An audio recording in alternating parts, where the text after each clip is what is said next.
Assalamualaikum warahmatullahi wabarakatuh. Allah Subhanahu wa taala berfirman dalam surat Al-Isra ayat 4-8 yang mengisahkan tentang kehancuran Baitul Maqdis dan peristiwa terkait dengan keempat raja yang disebutkan oleh Nabi Muhammad SAW. Dalam ayat-ayat ini Allah menceritakan tentang dua kali kerusakan besar yang akan terjadi pada Bani Israel karena pelanggaran mereka, serta balasan Allah yang sesuai dengan perbuatan mereka. Syekhul Islam Ibnu Taimiyah dalam kitabnya Al-Majmu' Al-Fatawa menjelaskan lebih lanjut mengenai kehancuran Baitul Maqdis. Menurut Ibnu Taimiyah, kehancuran tersebut adalah akibat dari dosa-dosa dan pelanggaran besar yang dilakukan oleh Bani Israel. Allah memberikan kesempatan bagi mereka untuk bertaubat dan memperbaiki diri. Namun jika mereka terus-menerus dalam kesesatan, maka kehancuran akan datang sebagai bentuk peringatan dan hukuman. Ibnu Taimiyah juga menekankan pentingnya pelajaran dari kisah ini bagi umat Islam. Beliau mengingatkan bahwa setiap umat yang melakukan kerusakan dan menyimpang dari ajaran Allah akan menghadapi konsekuensi serupa. Oleh karena itu, umat Islam harus selalu berusaha untuk tetap dalam kebenaran dan menjauhi segala bentuk kemaksiatan agar terhindar dari azab Allah. Dalam konteks yang lebih luas, kisah ini mengajarkan kita tentang keadilan Allah Subhanahu wa taala yang sempurna. Setiap perbuatan manusia akan mendapatkan balasan yang setimpal. Allah Maha Pengampun bagi mereka yang bertaubat, namun Dia juga maha keras hukumannya bagi mereka yang terus dalam kesesatan. Dan telah kami tetapkan terhadap Bani Israel dalam kitab itu, sesungguhnya kalian akan membuat kerusakan di muka bumi ini 2 kali, dan kalian pasti akan menyombongkan diri dengan kesombongan yang besar. Maka apabila datang saat hukuman bagi kejahatan pertama dari kedua kejahatan itu, maka datangkan kepada kalian hamba-hamba kami yang memiliki kekuatan yang besar. Lalu mereka merajalela di kampung-kampung, dan itulah ketetapan yang pasti terlaksana. Kemudian kami berikan kepada kalian giliran untuk mengalahkan mereka kembali. Dan kami membantu kalian dengan harta kekayaan dan anak-anak. Dan kami jadikan kalian kelompok yang besar jika kalian berbuat baik. Berarti kalian berbuat baik bagi diri kalian sendiri. Dan jika kalian berbuat jahat, maka kejahatan itu bagi diri kalian sendiri. Dan apabila datang saat hukuman bagi kejahatan yang kedua, kami datangkan orang-orang lain untuk menyuramkan wajah-wajah kalian, dan mereka masuk ke dalam masjid sebagaimana musuh-musuh kalian memasukinya pada yang pertama, dan untuk membinasakan sehabis-habisnya apa saja yang mereka kuasai. Mudah-mudahan Tuhan kalian akan melimpahkan rahmat-Nya kepada kalian. Dan sekiranya kalian kembali kepada kedurhakaan, niscaya kami kembali mengazab kalian, dan kami jadikan neraka jahanam penjara bagi orang-orang yang tidak beriman. Ayat ini menggambarkan siklus balasan yang adil dari Allah Subhanahu wa taala terhadap perbuatan Bani Israel. Mereka diberi peringatan bahwa kerusakan dan kesombongan yang mereka lakukan akan berujung pada hukuman yang berat. Dalam sejarah, hukuman tersebut datang dalam bentuk invasi oleh bangsa-bangsa kuat yang menaklukkan dan menghancurkan negeri mereka. Namun, Allah juga menunjukkan rahmat-Nya dengan memberi kesempatan bagi Bani Israel untuk bangkit kembali setelah masa-masa sulit tersebut, dilengkapi dengan kemakmuran dan jumlah yang besar. Ayat ini mengingatkan bahwa rahmat-Nya selalu terbuka bagi mereka yang bertaubat dan kembali kepada jalan yang benar. Namun, jika kedurhakaan terus berlanjut, azab Allah akan kembali menimpa mereka. Neraka jahanam dijadikan sebagai penjara bagi orang-orang yang tidak beriman, sebagai peringatan akan konsekuensi akhir dari tindakan buruk mereka di dunia. Kisah ini mengandung pesan moral yang kuat, mendorong setiap individu dan komunitas untuk introspeksi, memperbaiki diri, dan memelihara hubungan yang baik dengan Allah serta sesama manusia. Allah Subhanahu wa taala memberitakan bahwa sesungguhnya di dalam kitab itu Dia telah menetapkan terhadap kaum Bani Israel. Dengan kata lain, Allah telah memberitahukan terlebih dahulu kepada mereka dalam kitab yang diturunkan kepada mereka bahwa mereka kelak akan membuat kerusakan di muka bumi sebanyak 2 kali. Dan mereka berlaku menyombongkan diri dengan kesombongan yang besar. Jelasnya, mereka akan berbuat sewenang-wenang melampaui batas dan durhaka terhadap orang lain. Makna ayat ini sama dengan apa yang disebutkan oleh Allah dalam ayat lain melalui firman-Nya. Dan telah kami wahyukan kepada Lut perkara itu, yaitu bahwa mereka akan ditumbas habis di waktu subuh. Surat Al-Hijr ayat 66. Yakni telah kami beritahukan terlebih dahulu kepada Lut akan kesudahan yang menimpa kaumnya nanti. Firman Allah Subhanahu wa taala, maka apabila datang hukuman bagi kejahatan pertama dari kedua kejahatan itu, Al-Isra ayat 5, maksudnya bila telah tiba saat pembalasan bagi kejahatan yang pertama di antara kedua kejahatan tersebut, maka kami datangkan kepada kalian hamba-hamba kami yang memiliki kekuatan besar. Al-Isra ayat 5, yaitu kami kuasakan diri kalian di tangan bala tentara dari kalangan makhluk kami yang memiliki kekuatan yang besar, yakni tentara yang mempunyai kekuatan, perlengkapan, dan kekuatan yang besar. Lalu mereka merajalela di kampung-kampung. Al-Isra ayat 5, mereka menguasai negeri kalian dan menempuh jalan di antara rumah-rumah kalian, datang dan perginya tanpa rasa takut kepada seorang pun. Dan itulah ketetapan yang pasti terlaksana. Ulama tafsir dari kalangan ulama salaf dan khalaf berbeda pendapat tentang yang dimaksud dengan orang-orang yang menguasai mereka. Siapakah mereka sebenarnya? Riwayat yang bersumber dari Ibnu Abbas dan Qatadah mengatakan bahwa yang berkuasa atas adalah Jalut, Goliat, dan bala tentaranya. Sesudah itu berkuasalah Adilu, kemudian Nabi Daud. Kemudian Nabi Daud dapat membunuh Jalut. Karena itulah disebutkan oleh firman-Nya, kemudian kami berikan kepada kalian giliran untuk mengalahkan mereka.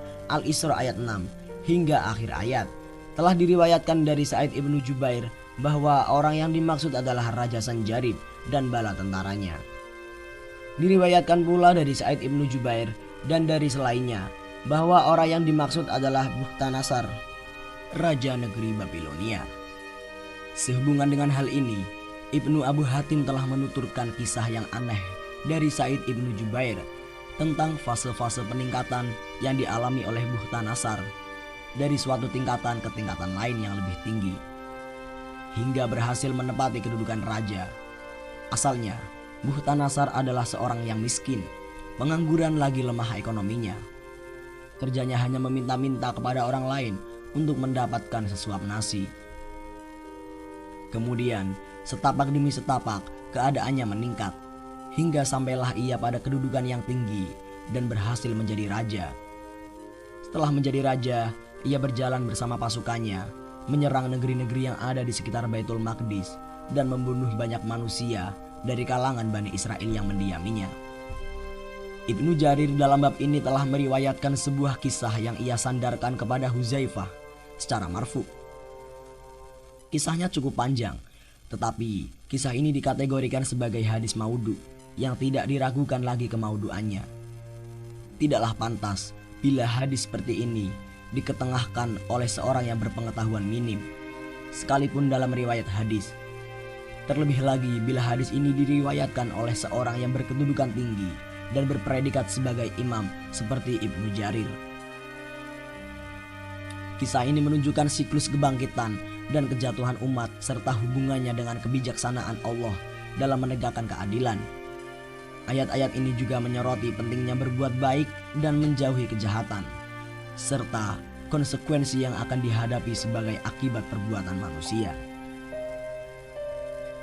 Syekhul Islam Ibnu Taimiyah dalam kitabnya Al-Majmu' Al-Fatawa menyebutkan bahwa dalam dunia ini ada 4 raja yang menguasai ke-4 penjuru dunia, baik barat, timur, selatan, dan utara.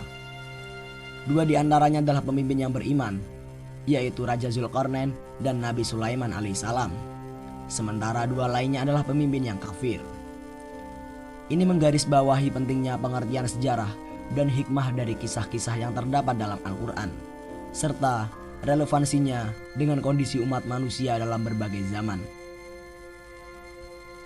2 raja yang sangat beriman kepada Allah dan menguasai sebagian besar dunia adalah Zulkarnain dan Nabi Sulaiman alaihissalam. Mereka adalah pemimpin yang bijaksana dan penuh kebajikan. Namun, Di sisi lain ada dua raja zalim yang kafir, yang juga pernah menguasai sebagian besar dunia.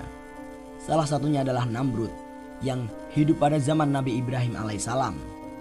Dan yang lainnya adalah Bukhtun Nasr. Raja Bukhtun Nasr merupakan salah satu dari 4 raja penguasa dunia.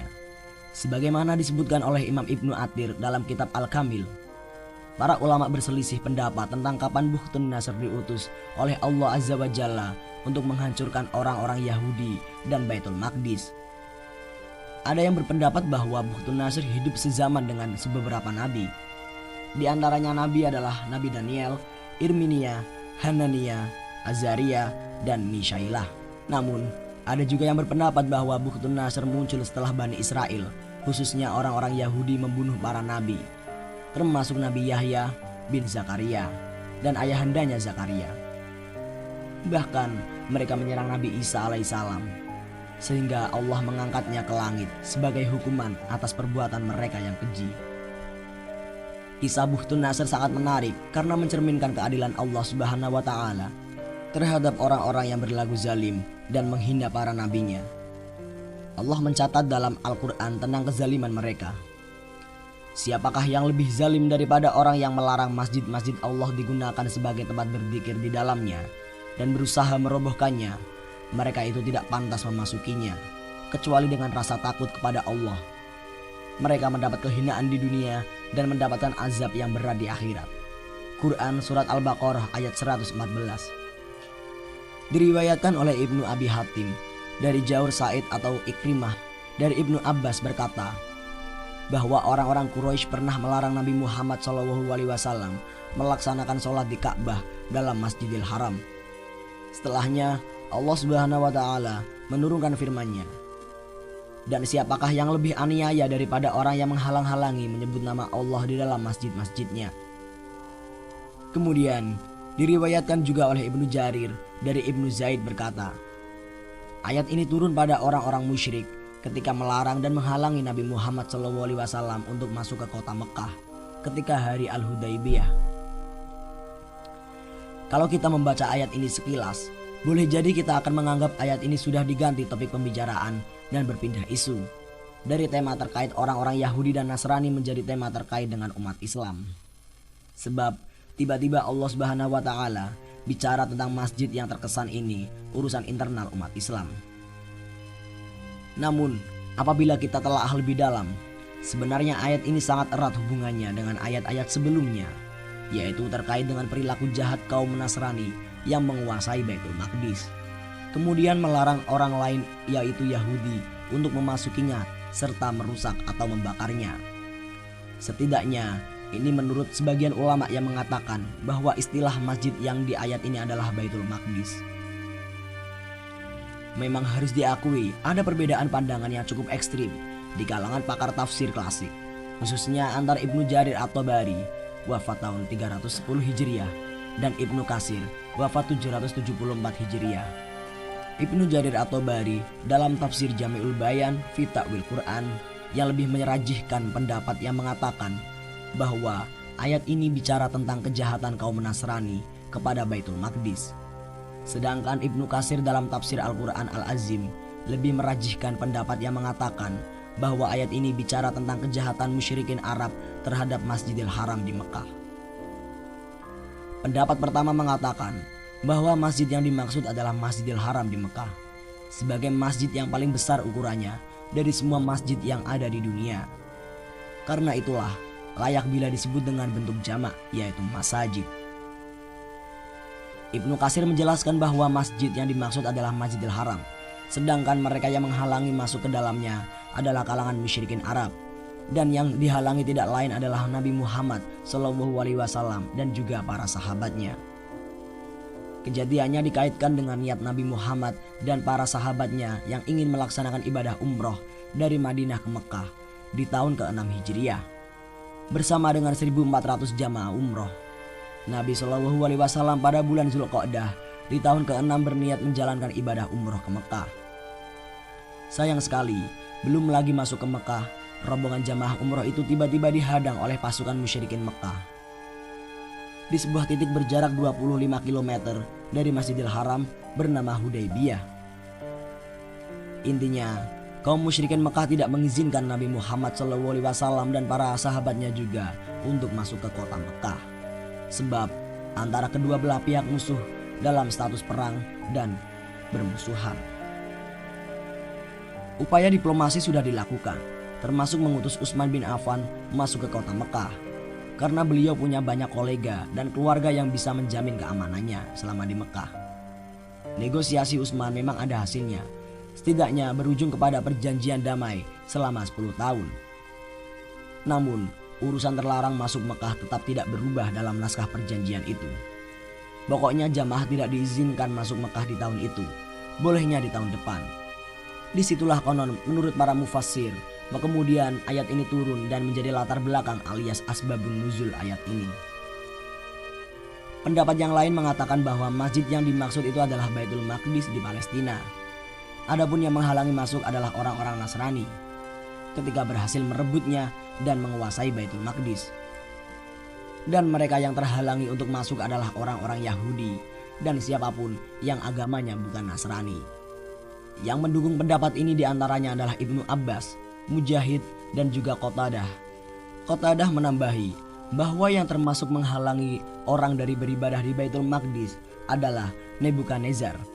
Sedangkan menurut As-Suddi, yang juga ikut menghalangi adalah pasukan Romawi yang juga membantu Nebukadnezar ketika membakar Baitul Maqdis serta mengotorinya dengan najis. Hal itu dilakukan oleh pasukan Romawi karena Yahudi telah membunuh Nabi Yahya, putra Nabi Zakaria. Sudah disebutkan bahwa Ibnu Katsir cenderung membela pendapat pertama, bahwa ayat ini terkait dengan Masjidil Haram di Mekah.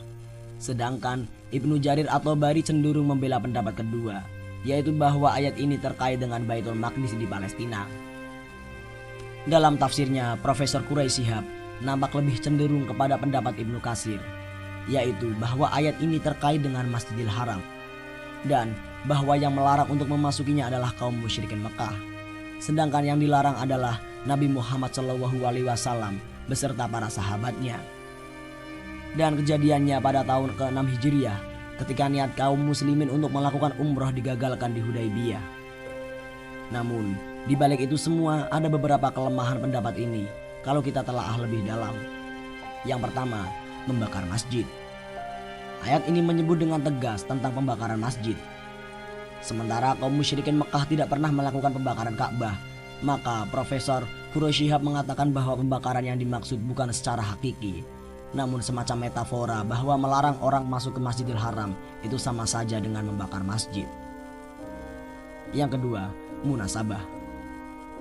Atas keterkaitan ayat ini dengan ayat-ayat sebelumnya dan dengan ayat-ayat sesudahnya tidak bisa dinafikan begitu saja. Sebelum dan sesudah ayat ini Allah Subhanahu wa taala memang secara runtut mengangkat topik seputar kelakuan umat Nasrani secara khusus dan Bani Israel secara umum. Sehingga akan terasa janggal kalau tiba-tiba satu ayat lompat ke tema lain, kemudian kembali lagi ke tema utama. Akan lebih mudah dipahami kalau ayat ini memang masih bicara seputar perilaku kaum Nasrani yang menguasai Baitul Maqdis dan melarang orang lain memasukinya, kemudian malah membakarnya. Yang ketiga, siksaan. Ayat ini diakhiri dengan ancaman siksa di dunia berupa kehinaan dan di akhirat berupa masuk neraka. Kalau ayat ini dikaitkan dengan perilaku jahat kaum musyrikin Mekah yang melarang Nabi Muhammad dan para sahabatnya memasuki kota Mekah di tahun Hudaybiyah, maka akan bertentangan dengan catatan sejarah. Faktanya, tokoh-tokoh yang tadinya melarang itu pada akhirnya malah masuk Islam. Misalnya Suhail bin Amr yang mewakili pihak musyrikin Mekah dan menandatangani naskah perjanjian Hudaybiyah, kemudian menjadi pendukung dakwah Nabi Muhammad SAW dan tidak pernah terhina hidupnya di dunia, dan juga tidak mati diazab di akhirat.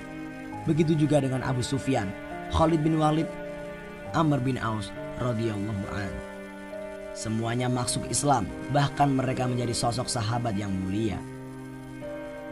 Salah satu penafsiran dari surat Al-Baqarah ayat 114 membicarakan tentang Buhtun Nasr yang menghancurkan Baitul Maqdis, termasuk Haikal Sulaiman, sehingga terjadi kehinaan di dunia dan azab yang berat di akhirat. Ini merupakan salah satu asbabun nuzulnya atau latar belakang turunnya ayat tersebut. Buhtun Nasr Sebelum menjadi raja adalah seorang pemimpin pasukan perang yang menguasai 100.000 pasukan kuat pada zamannya, sehingga menjadi kekuatan yang tidak bisa dikalahkan. Ada perbedaan pendapat mengenai kapan Bukhtun Nasr hidup. Ada yang mengatakan bahwa dia hidup pada zaman para nabi yang disebutkan sebelumnya. Dan ada juga yang menyebutkan bahwa dia muncul setelah kematian Yahya ibnu Zakaria di Irak, di sebuah negeri yang disebut Babil yang dihuni oleh orang-orang Kaldani.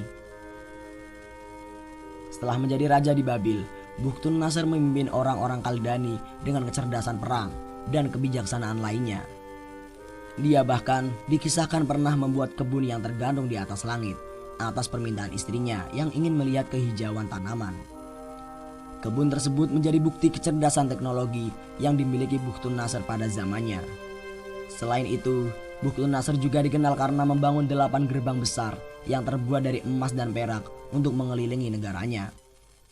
Gerbang-gerbang ini menjadi simbol kemajuan dan keindahan kota Babil, menunjukkan tingkat peradaban yang tinggi pada masa itu di Irak.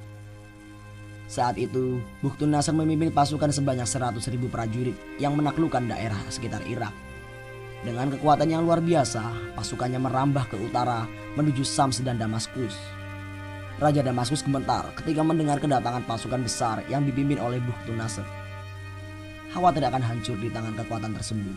Maka, dengan ketakutan yang melanda, Raja Damaskus menemui Bukhtun Nasr, mengakui kekalahannya dan bersedia membayar jizyah sebagai upeti, memohon agar negerinya tidak dihancurkan. Bukhtun Nasr berhasil menaklukkan Syam dan Damaskus, dan dari sinilah perhatiannya beralih ke daerah sekitarnya, termasuk Suriah modern dan Palestina. Ketika itu, Raja Palestina yang merupakan keturunan dari Nabi Daud alaihissalam menghadapi dilema yang serupa dengan Raja Damaskus. Pasukan besar Bukhtun Nasr menimbulkan ketakutan di hati Raja Palestina karena kekuatannya yang tak terbantahkan. Namun, Raja Palestina menyetujui untuk membayar upeti demi keselamatan negerinya. Meskipun demikian, penduduk Palestina banyak yang berasal dari Bani Israel tidak setuju dengan keputusan raja mereka untuk membayar upeti kepada Bukhtun Nasr. Mereka merasa bahwa tindakan tersebut adalah pengkhianatan terhadap identitas dan keyakinan mereka. Akibatnya, mereka berkumpul dan menyuarakan protes kepada raja mereka, meminta agar hubungan dengan Bukhtun Nasr diputus dan upeti tidak lagi dibayarkan. Namun sang raja tetap teguh dengan keputusannya, percaya bahwa membayar upeti adalah langkah terbaik untuk menjaga kedamaian dan stabilitas di wilayahnya. Namun, keputusan ini memicu kemarahan Bani Israel, dan akhirnya sang raja dihukum mati oleh tangan mereka yang menentang keputusan tersebut. Konflik ini menunjukkan kompleksitas politik dan agama yang melibatkan kekuatan besar dan kepentingan lokal di wilayah tersebut. Setelah kematian raja mereka, orang-orang Bani Israel memutuskan hubungan dengan Bukhtun Nasr. Inilah titik awal dari peristiwa tragis yang menyusul. Bukhtun Nasr memimpin pasukan besar yang menghancurkan Palestina dengan kekejaman yang tak terkendali. Tidak ada satupun bangunan yang masih utuh, semuanya hancur berkeping-keping. Tidak ada seorang pun yang selamat dari pembantaian itu. Laki-laki dibunuh, wanita ditawan, dan anak-anak dijadikan budak. Mereka semua dibawa ke Babil, bahkan Baitul Maqdis hancur luluh menjadi puing. Ketika Bukhtun Nasr menginjakan kaki di Baitul Maqdis, ia tidak hanya menghancurkan fisiknya, tetapi juga menghancurkan simbol-simbol kepercayaan dan identitas agama umat Yahudi dan Islam. Kitab Taurat yang disucikan oleh kedua umat tersebut dibakar hingga tak bersisa. Bahkan Haikal Sulaiman, pondasi Masjidil Aqsa yang telah dibangun oleh Nabi Sulaiman alaihissalam, dihancurkan. Haikal Sulaiman menjadi sasaran pencarian oleh orang-orang Israel hingga hari ini karena diyakini sebagai tempat yang sangat berharga. Kekerasan ini mencerminkan kekejaman yang tak terbayangkan. Barang-barang suci dan bersejarah dalam Masjidil Aqsa diangkut pergi, meninggalkan kota yang dulu subur dan indah menjadi reruntuhan yang sunyi. Wanita dan anak-anak dijadikan tawanan perang, sementara para pria hampir seluruhnya dibantai, kecuali sedikit yang berusaha melarikan diri dari kekejaman pasukan Bukhtun Nasr. Tindakan kejam Bukhtun Nasr ini tidak hanya menghancurkan sebuah kota, tetapi juga menggugah trauma dan penderitaan yang mendalam bagi umat Yahudi dan Islam. Bukhtun Nasr menunjukkan kekejamannya dengan membantai seluruh laki-laki Yahudi di pantai. Sementara wanita dan anak-anak dijadikannya budak. Tindakan kejam ini membuat dunia terguncang oleh tingkat kebrutalan yang tak terbayangkan. Mengapa Bani Israel menjadi target serangan Bukhtun Nasr? Ada alasan yang terkandung dalam sebuah riwayat dari Imam At-Tabrani dalam tafsirnya, yang berasal dari seorang sahabat bernama Sa'id bin Zubair yang meriwayatkan dari Ibnu Abbas. Riwayat ini menyebutkan bahwa Isa bin Maryam, seorang nabi dan rasul yang mengutus Yahya bin Zakaria untuk mengajarkan 10 dari para pengikutnya, Hawariyun. Isa meminta Yahya untuk mengajarkan 10 atau 12 orang dari pengikutnya. Salah satu ajaran yang diajarkan oleh Yahya kepada mereka adalah larangan menikahi anak-anak saudara, yang juga termasuk anak-anak dari bibi. Raja Romawi yang zalim menginginkan seorang wanita yang ternyata adalah anak dari bibinya. Meskipun dalam ajaran Yahya bin Zakaria dilarang menikahi anak-anak saudara, namun karena kecantikan wanita tersebut, sang raja memaksa untuk menikahinya. Ibunya wanita itu memberikan syarat bahwa jika sang raja ingin menikahi putrinya, maka maharnya harus menjadi kepala Nabi Yahya.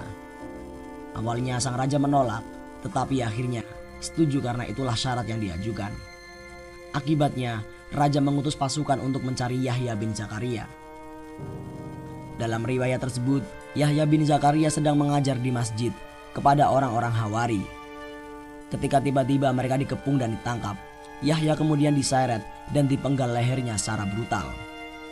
Kejadian tragis ini membuat darah dari leher yang putus itu menetes ke bumi. Tidak seperti darah biasa. Darah Yahya terus mengalir dan tidak pernah kering. Darah itu terus mendidih seperti air yang direbus, menggambarkan betapa besar penghinaan dan kezaliman yang dialami oleh Nabi Yahya. Berhari-hari, berbulan-bulan, bahkan bertahun-tahun, darah itu terus mengalir dan mendidih, menjadi tanda bagi para pengikutnya akan kezaliman yang mereka alami. Akhirnya, Allah Subhanahu wa Ta'ala mengutus orang raja zalim, Bukhtun Nasr, untuk menyerang Palestina. Ketika pasukan Bukhtun Nasr tiba di Palestina, seorang nenek-nenek menunjukkan tempat darah Yahya ibnu Zakaria yang terus mendidih itu kepada Bukhtun Nasr. Melihat hal tersebut, Bukhtun Nasr menjadi marah dan menghancurkan Palestina dengan kekejaman yang tak terkendali. Ketika melihat kezaliman yang dialami oleh Yahya bin Zakaria dan pengikutnya, serta penghinaan terhadap darah suci yang terus mengalir, Bukhtun Nasr memutuskan untuk menghancurkan Palestina seutuhnya. Setelah menguasai Palestina, Bukhtun Nasr melanjutkan serangannya ke Suriah dan negara-negara sekitarnya, sehingga wilayah Syam pun jatuh di bawah kepemimpinannya. Dengan semakin kuatnya kekuasaannya, kecongkakan Bukhtun Nasr pun semakin meningkat. Namun, kecongkakan itu tidak luput dari perhatian Allah Subhanahu wa Ta'ala. Allah Subhanahu wa Ta'ala memberikan azab kepada Bukhtun Nasr sesuai dengan kehendaknya. Kekuasaan besar dan kesombongannya tidak membuatnya terhindar dari penyakit gila yang ditimpakan oleh Allah. Bukhtun Nasr yang dulunya seorang raja dengan pasukan besar, kini terkena penyakit gila yang membuatnya hidup sendirian di tengah hutan sampai ajal menjemputnya. Ada yang menyebutkan bahwa kematian Bukhtun Nasr mirip dengan kematian Namrud. Dikatakan bahwa sekelompok serangga, mungkin semut atau nyamuk, masuk ke telinganya dan kemudian ke otaknya, menggerogoti otaknya hingga akhirnya meminta kepada pelayannya untuk memukul kepalanya dengan sandal hingga akhirnya meninggal. Kisah ini menjadi pengingat akan kekuasaan dan hukuman Allah Subhanahu wa Ta'ala yang tidak terduga. Ayat ini menegaskan tentang kehinaan yang dialami oleh Bani Israel karena tidak melindungi dan bahkan cenderung membunuh nabinya sendiri. Mereka mengabaikan ajaran dan petunjuk yang telah diberikan oleh Allah sehingga mendapat hukuman yang setimpal. Kisah ini diambil dari kisah Israiliyat. Wallahu a'lam. Wassalamualaikum warahmatullahi wabarakatuh.